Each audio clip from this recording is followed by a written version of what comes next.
Hi everyone, I hope you're all doing well. It's time for a new Prophet Rev 2 video. Today we're going to be making an 808 bass patch using a slightly more unusual technique that we haven't looked at in previous videos. We're going to be using the filter section to create our sound this time instead of the usual way of using our oscillators.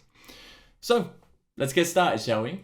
So first thing we want to do is create a basic patch. The way we do that is we hold down the octave down button and then we press the hold button at the same time, and that gives us basic patch. Sounds like this.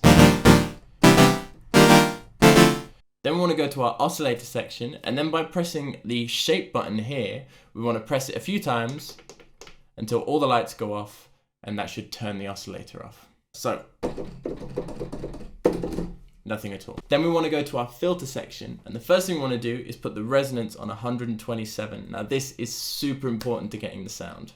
Next, we want to start moving the cutoff knob. Now be very careful when you do this initially, as some of the higher parts of the filter have a really harsh sound. I suggest bringing the volume down at first, and then boosting it again when you find the right point.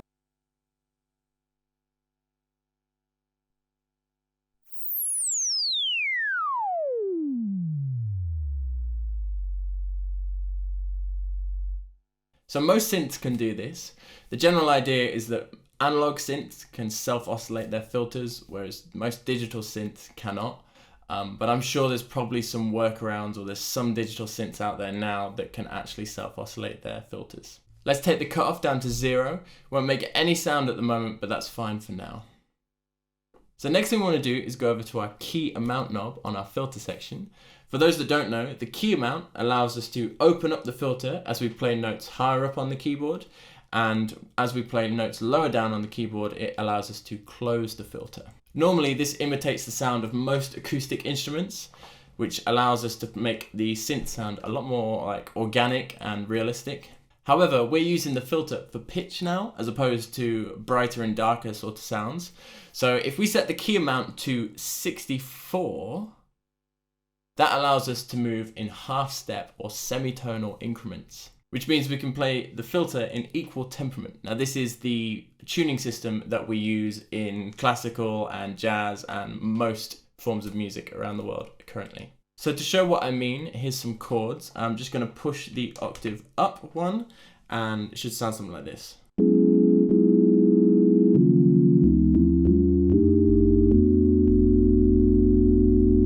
So we managed to create a perfect sine wave using our filter section. We would have been able to get something similar using our oscillators, but it wouldn't have been as perfect as using the filter. I'll move to a lower octave just to get a bassier sound. So we need to get the kick or the thump sound at the beginning of each key press. We're going to adjust the envelope amount on the filter section to plus 24. Then we need to add some decay on the filter section for that to actually make any difference or mean anything. So I'm going to add plus 29. Just a quick note, all these numbers that we're dialing in can be altered if you want a different sound. I recommend messing around with all of them and seeing what happens to the sound. You never know, you may be really surprised and you might find the perfect sound you're looking for. So now we have our kick sound to the start of each key press. It just adds a little bit of punch to the sound and really makes it sound great. I feel like it needs to fall away a little bit after I release the note. So to do that, I'm going to go to the release knob on the amplifier section, and I'm just going to dial in something like 93. Anywhere between 90 and 100 will probably work out really well. Then, to avoid any overlap of notes, I'm going to press the unison button, so it should now sound like this. Okay, so we now have a great 808 bass sound. It sounds really clean, really smooth, really heavy on the low end. It's perfect. If you're not wearing headphones or listening through good speakers, then you're probably not going to be able to hear the sound at all, apart from the punch at the very beginning. So I want to take my sound a little bit further.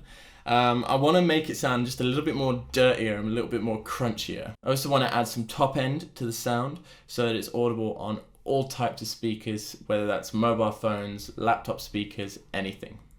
So to do that, we're going to go to our effects section over here and we're going to press it on.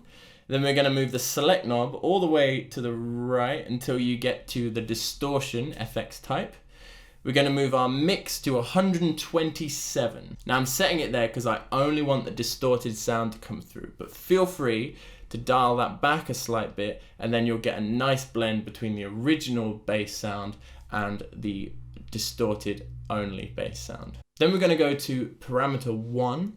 So for this effect, it's affecting the distortion gain. So we're going to set that to 196. You can start to hear it hissing already ever so slightly.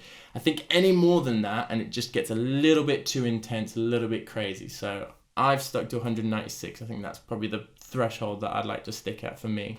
But if you feel like you want to do a bit more, go crazy for it. So finally, we're going to go to parameter 2, and this affects the distortion tone. And this is sort of like a bandpass filter section. We're going to set it to 22, so it's still got a lot of the low end in there, and it just softens off a little bit of the crunch on the top end. So it can still be heard through most speakers. So it now sounds like this.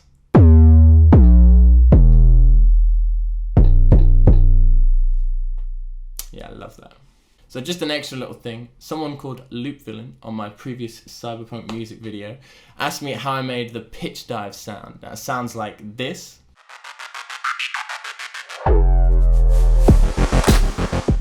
You can also check out the whole thing by clicking in the corner right now. Now there's obviously a lot of processing on the signal chain in my DAW, so I'm using Logic to create my music. But I use this patch as the main sound, and to get the pitch drop, you add in all the things that we've just talked about, and then you go over to your sustain and you dial in +10 of sustain on the low pass filter section. Then you want to dial in some release on the low pass filter section. I'm going to dial in 93, so it's going to match what I put in on the amplifier release section. So it sounds like this.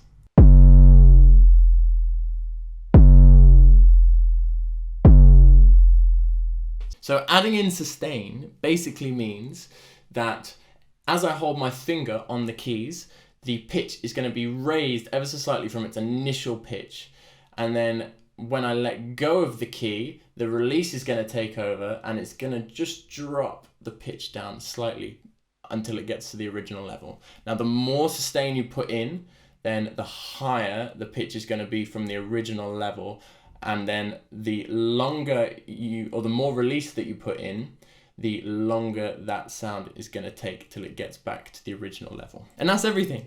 So I hope you enjoyed the video. I hope you managed to get something out of the patch. If you make some music using this patch, please send me a message, send me a link. You can find my social media and ways to contact me at the end of the video. But I love hearing what people are making, and it's really great to hear the different ways that people interpret the sounds. But that's all from me. Thanks for watching, and I'll catch you in the next one. Take care.